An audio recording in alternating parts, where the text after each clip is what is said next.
Buen día, amigos. Bienvenidos a Conexión Novarum. Los saluda Roberto Bonilla, director de Novarum México. Me considero un copiloto organizacional e innovador inusual. El día de hoy les quiero platicar de algunos conceptos interesantes sobre los tipos de cambio que se pueden llevar a cabo en un sistema y su relación también con lo que en pensamiento sistémico se conoce como propiedades emergentes. Muy bien, cuando nosotros queremos mejorar el desempeño de un sistema, que entre paréntesis déjenme decirles algo, en estos días en que en México, siendo hoy 2024, mes de septiembre, en México hay mucha convulsión por temas políticos, por temas legales, por cambios en la ley que generan cierto tipo de incertidumbre. Lo que sucedió fue que hicieron una reforma en el Poder Judicial, que prácticamente ya está aprobada, ¿no? Falta instrumentarla y llevarla a cabo. Pero lo que mucha gente cuestiona es el que están en contra de esa reforma, mientras que otros dicen, yo estoy de acuerdo en que se necesita reformar el Poder Judicial, pero no de esa manera. Lo que yo escribí en un grupo fue que todas las organizaciones, incluso tu empresa, una entidad de gobierno, eh, ¿qué más puede ser? El sistema de vialidad y tráfico en tu ciudad, todos los sistemas son susceptibles de mejorar. Entonces, realmente, el que se hable de una reforma, de un cambio, de una mejora a un sistema, pues nos debería de alegrar porque va a dar mejor desempeño, va a haber menor desperdicio, va a haber menos ruido, va a haber más certidumbre, ¿verdad? Va a haber más eficiencia, va a generar más productividad. Entonces nos deben de alegrar esos cambios. Pero si queremos mejorar, necesitamos cambiar. Ese es el mantra, ¿no? De los procesos de cambio. Pero no todo cambio genera una mejora, lo cual también es cierto. En ocasiones, los cambios mal planeados pueden generar que el desempeño del sistema empeore en lugar de mejorar. Vayamos ahora a los tipos de cambio. De acuerdo con Spiral Dynamics, una metodología que les hemos ido platicando y cada vez vamos a incursionar en más conceptos para que ustedes se familiaricen sobre esta tecnología poderosísima. En Spiral Dynamics se manejan dos tipos de cambio, cambio tipo 1 y cambio tipo 2. Así de fácil. Y también los autores, el doctor Graves, el doctor Beck, el doctor Cowan, que son los autores iniciales de este proyecto, ¿verdad? De toda esta tecnología, lo que nos invitan es a que clarifiquemos muy bien el cambiar de qué a qué. Oye, ¿y eso cómo se hace, Roberto? Bueno, puede ser algo relativamente sencillo. Toma dos hojas en blanco, pon dos rotafolios en tu sala de juntas, llama a tus colaboradores cercanos y pídeles que en una hoja o en un rotafolio vayan pegando post-its de la situación actual.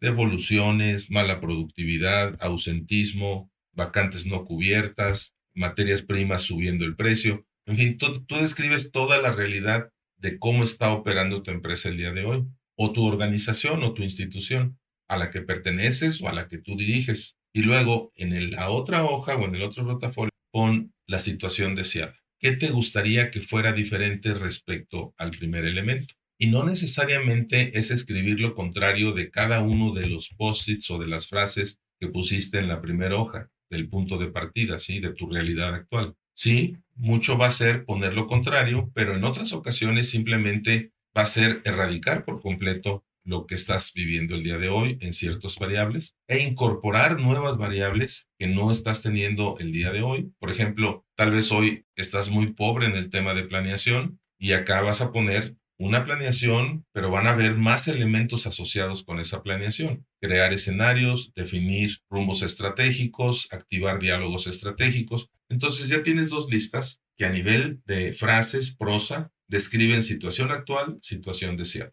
¿Cuándo es un cambio tipo 1? Cuando la situación deseada la podemos lograr haciendo ajustes a tu sistema de trabajo actual. Es decir, no vas a cuestionar de manera profunda y crítica tu realidad actual, tu sistema actual. Simplemente vas a acomodar algunas variables, vas a hacer un ajuste en el organigrama, vas a cambiar unos flujos de procesos, unas relaciones cliente-proveedor interno, y va a quedar como una máquina afinada, ¿no? Como es la afinación de un motor de automóvil. O sea, realmente cuando tú llevas tu auto a servicio, le van a dar un mantenimiento, le van a cambiar el aceite, van a limpiar algunos componentes, van a cambiar un filtro, pero no están haciendo un cambio tipo 2, o sea, no están rediseñando el motor, no le están aumentando la potencia en caballos que tiene, no lo están cambiando de gasolina a diésel o de gasolina a que sea eléctrico,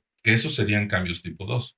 Entonces, cuando las mejoras las hacemos dentro del sistema actual, dentro de nuestra forma de operar, son cambios tipo 1. Ciertamente son cambios más fáciles de llevar a cabo, en un plazo más corto, con menores inversiones, con menores riesgos, pero aquí la pregunta es si ese cambio que estás activando es suficiente para sintonizarte, para seguir navegando en estos entornos volátiles y turbulentos en los que estamos metidos. Con frecuencia la respuesta va a ser no. Quiere decir que estamos pensando dentro de la caja, dentro de nuestro sistema, de manera usual, convencional, y sí, logrando ciertas mejoras, pero pueden no ser suficientes, ¿eh? O sea, puede ser que el cliente detecte alguna mejora en el servicio o en la calidad y te diga, pues sí detecté algunas cosas, pero no me convences. O sea, ya hay un competidor que me está dando un mejor servicio, una mejor garantía, una mejor propuesta de valor en general. ¿Qué sucede cuando te permites cuestionar el sistema actual? Es precisamente lo que le llamamos salir de la caja. Es un pensamiento divergente, un pensamiento diferente, inusual, y que al cuestionar el sistema, al empujar los límites del sistema, te genera un escenario deseado mucho más disruptivo que el punto de partida. Esos son los cambios tipo 2. Y muchas veces lo que yo he visto en las empresas es de que si únicamente vivimos de cambios tipo 1, no va a ser suficiente, porque los cambios tipo 1 pues se pueden quedar en términos de una mejora continua, pero no necesariamente de innovaciones que no solamente cuestionan el sistema que tenemos nosotros dentro de nuestra empresa, sino que los cambios tipo 2 pueden llegar a cambiar las reglas del juego en la industria en donde estamos. O también puede ser una situación más radical, como la vivió uno de nuestros clientes. Se cambió de industria, de decir, oye, en esta industria, con cambios tipo 1, con pequeñas mejoras, lo único que veo es que mis rendimientos son decrecientes. ¿Qué significa que tus rendimientos sean decrecientes? Pues que tu margen de utilidad es cada vez más chico, la competencia es más fuerte, las materias primas son más caras, los precios de venta están muy castigados, o sea, no hay una diferenciación y no puedo seguir sobreviviendo en este ambiente. Entonces decide cambiarse a una industria que tiene otras características y que permite con los mismos recursos, prácticamente con los mismos recursos, algunos cambios importantes, ¿verdad? Obtener mejores resultados. Ese es un cambio tipo 2. Eso es pensar fuera de la caja y no solamente pensar fuera de la caja, sino quemar la caja. O sea, donde realmente lo que antes veías como la realidad actual desaparece de una manera importante. Sucede, por ejemplo, cuando haces una remodelación en tu empresa, en la planta, en las oficinas o tal vez en tu casa, ¿no? Y en lugar de pintar y poner una alfombra y traer un cuadro, cambiar la iluminación, que todos serían cambios tipo 1, lo que haces es que contratas un arquitecto, un diseñador y tumban una pared, eliminan un cuarto, amplían un jardín, crean un ventanal. O sea, realmente estás cuestionando el diseño original de la casa o del espacio y estás creando un cambio tipo 2. No quiere decir que los cambios tipo 2 son mejor que los cambios tipo 1. De hecho, tal vez estés pensando, ¿verdad? Ya pensando en tu empresa, en tu caso, que has hecho muchos cambios tipo 1, tal vez has logrado hacer exitosamente cambios tipo 2, pero la realidad es que debiéramos de abrazar los dos, nunca soltar los cambios tipo 1, porque siempre hay algo que mejorar en el sistema actual. Pero sí preguntarnos, cuando estamos tratando de mejorar un sistema, si es suficiente un cambio tipo 1 y no debiéramos de cuestionar de manera profunda la forma en que hacemos las cosas para movernos hacia un cambio tipo 2. Ahora, les ofrecí al principio que íbamos a hablar de propiedades emergentes.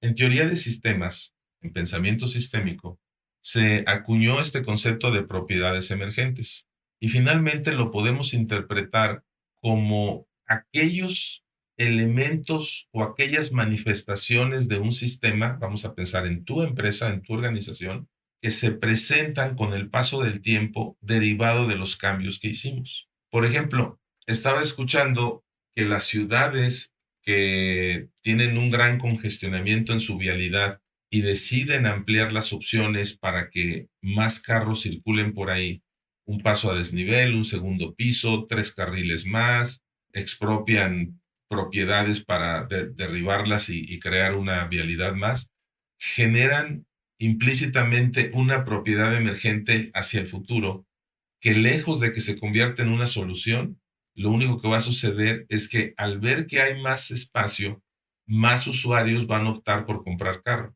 y se va a volver a saturar. Ahí el pensar fuera de la caja sería, ¿cómo le hago para que sean menos los autos que circulen en la ciudad? Un amigo dando una plática sobre este tema nos explicaba los metros cuadrados de calle que ocupa un automóvil que transporta una persona, tal vez 2 personas, comparado con un autobús urbano que puede transportar 40 personas y que el espacio que ocupa por persona es mucho menor que el automóvil, ¿no? O la alternativa de la bicicleta. Por eso los expertos en vialidad cada vez están dejando de privilegiar al automóvil y están empezando a privilegiar al peatón, al ciclista, al transporte colectivo, ¿sí? De tal manera que nos genere una solución más sostenible en el tiempo y más sustentable.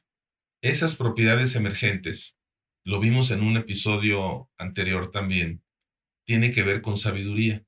Fíjense bien, hablábamos de que tú tienes datos que vienen de tu sistema, ¿verdad? De trabajo. Esos datos los procesas, los agrupas, los graficas y presentas un reporte, eso se convierte en información. Los datos procesados se convierten en información. La información es útil para tomar decisiones. La información te da un conocimiento que no tenías.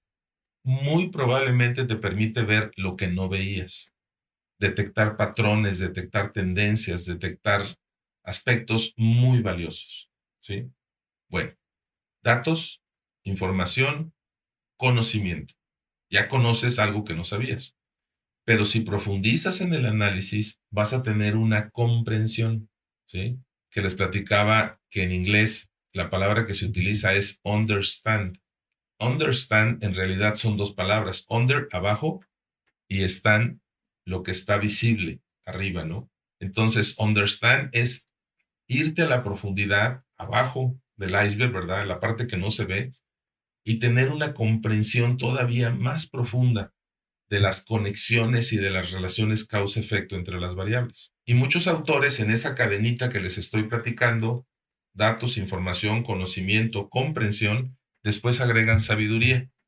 Y les platicaba yo que la sabiduría, una forma muy sencilla de interpretarla, es la capacidad de anticipar los eventos futuros derivados de decisiones del presente. Dicho en otras palabras, lo que estás tratando de anticipar son en dónde va a saltar la liebre, las propiedades emergentes hacia el futuro. Porque muchas veces, cuando estamos haciendo nuestros diseños de cambio, tipo 1, tipo 2, en cualquiera de los dos se pueden presentar eventos no previstos en el futuro. Lo que estamos viendo es algo muy corto, muy cercano de decir, a mí conmigo me conviene, veo que es beneficioso, pero no veo el efecto que va a tener en la competencia, no veo el efecto que va a tener en los competidores, no en los competidores, perdón, alcanzo a ver el efecto que va a tener en la competencia, el efecto que pudiera tener en los clientes que van a favorecer mi propuesta de valor, en el medio ambiente, pero pueden haber más efectos colaterales, ¿eh? De tal manera que nos sorprenda y que digamos, caray, esta decisión que tomamos de hacer un cambio tipo 2, pues fue muy beneficiosa durante 2 años, pero al tercer año se nos empezó a llenar esto de situaciones inesperadas, no deseadas. Las propiedades emergentes, por eso les platicaba la expresión coloquial de dónde salta la liebre, ¿verdad? O dónde aparecen los fuegos que luego andamos apagándolos. Las propiedades emergentes en su gran mayoría son difíciles de predecir, de anticipar, porque la combinación de variables que hace que se presenten no solamente son las variables que están bajo nuestro control, sino que también intervienen las variables del entorno. Entonces, en la medida de lo posible, tomemos la decisión si requerimos de un cambio tipo 1 y es suficiente, o de un cambio tipo 2, que es una apuesta mucho más agresiva, mucho más contundente, pero también pensemos un poco en cuáles pueden ser los efectos colaterales, los subproductos, que en ocasiones pueden ser valiosos, o sea, también puede haber propiedades emergentes que ni te imaginabas. Hay una empresa que fabrica algún tipo de fritura aquí en México y de repente se dieron cuenta, precisamente haciendo análisis de inteligencia de negocio, que los volúmenes de ventas per cápita en una parte del país de México eran muy altos comparado con otras partes del país. Entonces les llamó la atención de decir, qué raro, ¿por qué de una manera tan marcada se vende este producto, que era un nuevo producto, un nuevo lanzamiento, y estaban analizando su evolución? ¿Por qué se vende de esa manera en esta región del país? Pues fueron, ¿verdad? Mandaron sus investigadores del área de mercadotecnia, de ventas, de ingeniería, a la zona, ¿verdad? A vivir, a convivir con los habitantes y ver, platicar con los distribuidores de su producto. Y resulta que se dieron cuenta que lo usan para hacer sopa. O sea, son regiones muy pobres en donde las amas de casa encontraron que una gran olla de agua caliente, poniendo ese producto, que normalmente es una botana, ¿verdad? Que te compras tú una bolsita y te la comes tú solo, poniendo ese producto que estaba altamente condimentado, generaba una sopa de un sabor agradable, ¿sí? Entonces, por eso fue que en esas zonas de extrema pobreza se empezó a vender mucho ese producto, porque era una forma razonablemente económica para mitigar el hambre. Eso es una propiedad emergente, algo que no esperabas, obviamente lo detectas y puedes capitalizarlo dando otros pasos, de decir, bueno, ¿y por qué no ponemos ahora nutrientes? ¿Por qué no generamos una variante para atender este tipo de necesidad? Y ya de ahí puedes seguir aprendiendo. Recordemos que la clave es que siempre mantengamos una actitud de aprendizaje. Y si ese aprendizaje lo documentamos, ahora con el poder que tienen los sistemas de información, podemos crear bases de datos muy valiosas, e incluso ya es posible que tú tengas aplicaciones de inteligencia artificial exclusivamente para tu empresa, ¿sí? Aplicaciones que les haces preguntas como los chatbots que conocemos, de ChatGPT, de Find, de Perplexity, de Ask, bueno, todas las aplicaciones de inteligencia artificial que han emergido. Precisamente esa es otra propiedad emergente, cuando de repente empezaron a salir estas aplicaciones, y muchos cursos de inteligencia artificial nos explican que en realidad este conocimiento viene desde los años 50, ¿sí? Se ha venido cocinando lentamente y de repente emerge con aplicaciones muy sencillas que ahora incluso hasta en el celular las tenemos y les podemos hacer preguntas, consultas, etcétera, ¿no? Bueno, pues ya se puede que tú tengas una aplicación de inteligencia artificial que va a responderte las preguntas con base a la información de tus servidores. Y puedes también configurarlo para que combine la información de tu servidor con la información que puede encontrar en el exterior. De esta manera, vamos a poder detectar esas propiedades emergentes o esos eventos inesperados, ¿no? Que en la medida que tengamos más conocimiento del sistema, vamos a poder anticipar un poco las consecuencias. Con frecuencia, cuando hacemos un cambio tipo 1 o tipo 2, lo que perdemos de vista es qué otros departamentos o áreas de la empresa debemos involucrar, porque también se van a ver afectados por este cambio. Y si no les informamos, si no los capacitamos, si no les comunicamos, los vamos a tomar por sorpresa, innecesariamente. El cambio tipo 2 es la semilla de las innovaciones. Cuestionar el sistema. Ciertamente, al ser un cambio más agresivo, al cuestionar las reglas de juego de la industria en la que tú estás, puede tener más propiedades emergentes en el futuro. Digamos, más sorpresas, pero no necesariamente son negativas. Puede haber sorpresas positivas inesperadas.